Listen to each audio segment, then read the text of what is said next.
খুব সহজে ঘরেই কীভাবে কাবাব মশলা তৈরি করা যায় সেই জন্য আমি কিছু মশলা নিয়ে এসেছি। এটা হলো দারচিনি, হরতকি 50 গ্রাম, দারচিনি হচ্ছে আধা কেজি, এটা হচ্ছে হরতকি, এটা হচ্ছে বহেরা, আর এটা হচ্ছে কালো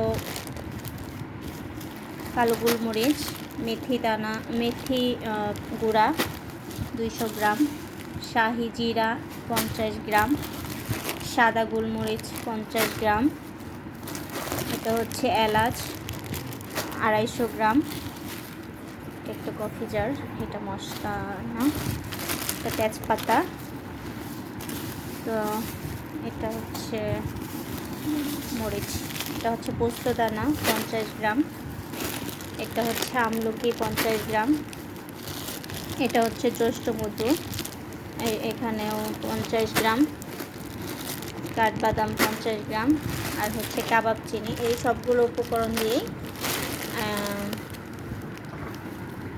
কাবাব মশলা তৈরি করা হবে। আর এখানে হচ্ছে জয়ত্রী, জয়ফল, আর হচ্ছে স্টার মশলা, আর এটার নামটা আমি ভুলে গিয়েছি, এটা হচ্ছে খিচুড়ি বা বিরিয়ানি যাই রান্না করি সেটার জন্য।